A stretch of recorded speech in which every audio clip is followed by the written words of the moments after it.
किसी के ऊपर भी किसी भी प्रकार की विद्या की हुई है तो सर्वप्रथम उसको अंगड़ाई आना, शरीर में दर्द होना, आलस्य का पैदा होना, चलते चलते काम बिगड़ जाना, उसके बाद में सारे काम 80% 90% होने के बाद में भी काम ना होना, हमेशा मन के अंदर जो है नेगेटिव चीज़ें आना और कभी खुशबू कभी बदबू का एहसास होना, छोटी छोटी बातों पे गुस्सा बहुत तेज आना और उसके बाद में भाई भाई का ना पटना, आप अपने नौकरों से अपने अफसरों से लड़ाई कर लेना, आपको हमेशा यही मन करे कि मैं बिस्तर पे पड़ा रहूं, किसी से बात ना करूं, और भोजन या बहुत कम लेना या बहुत ज़्यादा लेना, ये सब जो संकेत हैं ये सब किसी न किसी प्रकार से मैली विद्या का किया हुआ का संकेत है।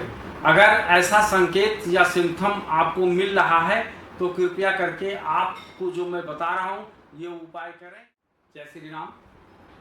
जैसा कि आप लोग देख रहे हो कि दिवाली आ रही है और दिवाली की लोग बहुत बढ़िया से तैयारी कर रहे हैं। अगर आप धन की इच्छा रखते हैं कि मतलब हमको धन कमाना है और पूरा एक वर्ष मेरा बहुत सही जाए, तो सर्वप्रथम आपको ध्यान रखना चाहिए कि धनतेरस से शुरू होकर के जो 5 दिन पीछे के जो दिन होते हैं ये बहुत अहम और बहुत ही अच्छा माना गया है।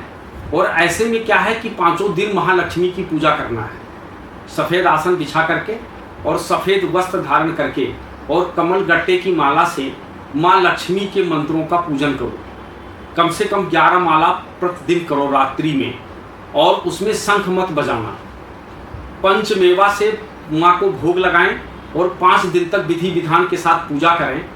और पूजा करने के बाद आप ये देखेंगे कि दिवाली के बाद से आपके बिजनेस व्यापार या आपके कारोबार में जो है बहुत अच्छा बदलाव देखने को मिलेगा।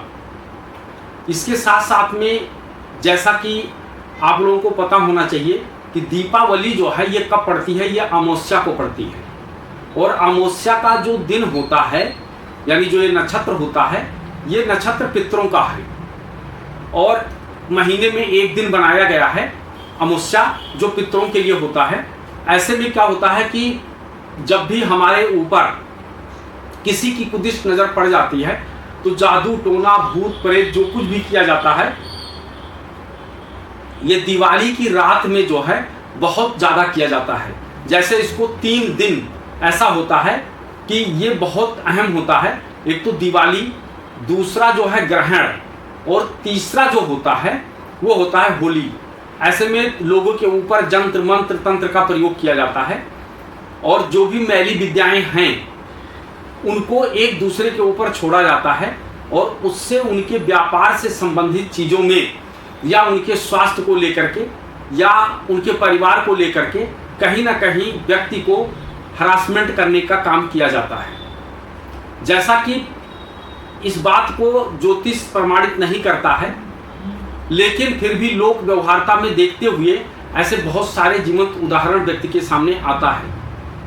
सर्वप्रथम क्या होता है कि दिवाली का जो दिन होता है या रात, ये मौज मस्ती करने का दिन नहीं होता है, बल्कि ब्रह्मचर्य नियम का पालन करते हुए, और ये साधना का समय होता है।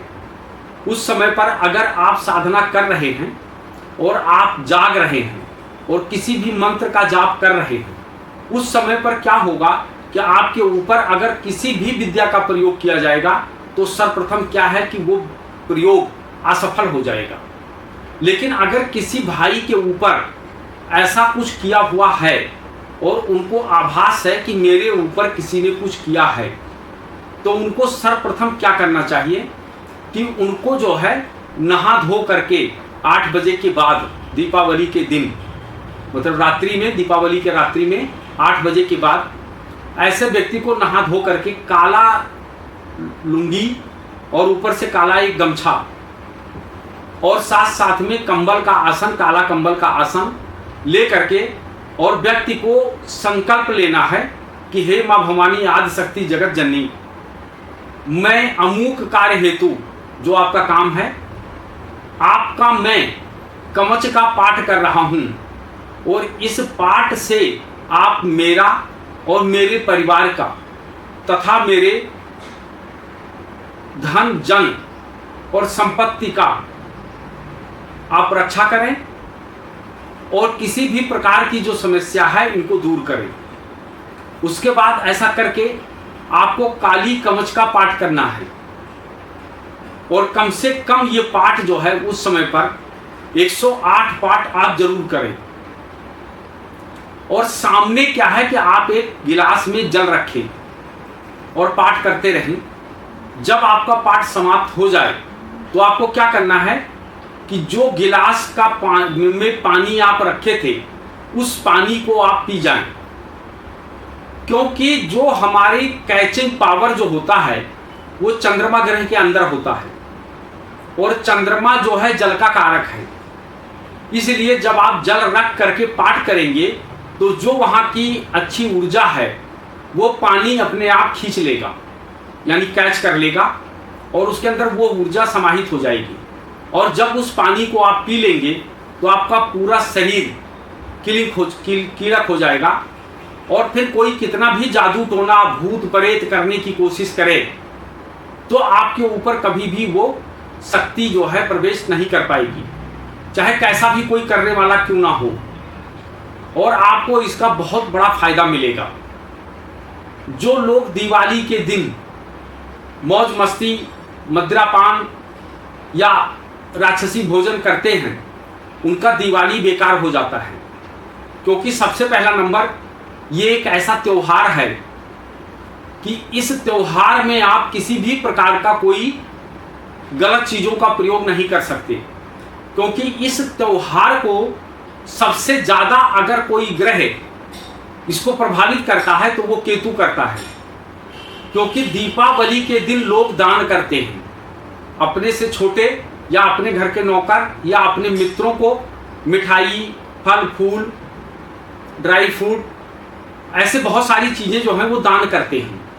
और इन वस्तुओं को दान करने से केतु प्रसन्न होता है। तो इसलिए हमेशा दीपावली के दिन और रात्रि में शुद्ध सात्विक होकर के, और जो व्यक्ति कवच का पाठ करता है और कवच का पाठ करने के बाद उसके जीवन में कभी भी अभिविचार जो क्रियाएं हैं वो कभी भी उस व्यक्ति के लिए प्रभावशाली नहीं होता और वो निस्तेज अथवा खत्म हो जाता है। तो अगर आप ऐसी किसी भी समस्या से परेशान हैं तो आप ये नुस्खा आजमा के देखना। यह 100 में 110% कामयाब है और बहुत सारे लोगों ने आजमाया है। मैं अपने बहुत सारे चाहने वालों के ऊपर मैंने इस शक्ति का प्रयोग किया हूँ। उसके प्रयोग से उनके ऊपर जो कुछ भी किया कराया था वो खत्म हो गया और आज वो एक अच्छा जीवन व्यतीत कर रहे हैं। क्योंकि कवच का मतलब होता है कि हमारे शरीर को कीलन कर देना, यानी मेरे शरीर को बंदिश कर दे। तो ऐसी कोई भी असुरी शक्ति नहीं है जो काली कवच का पाठ करने के बाद आपके शरीर को छू सके या आपके शरीर में प्रवेश कर सके। तो आप इसको जरूर करिएगा और दिवाली आनंद पूर्वक मनाइए। जथा उचित हो सके आप अपनों से दुर्बल लोगों को दान करें और उसका आनंद लें। जय श्री राम, हर हर महादेव।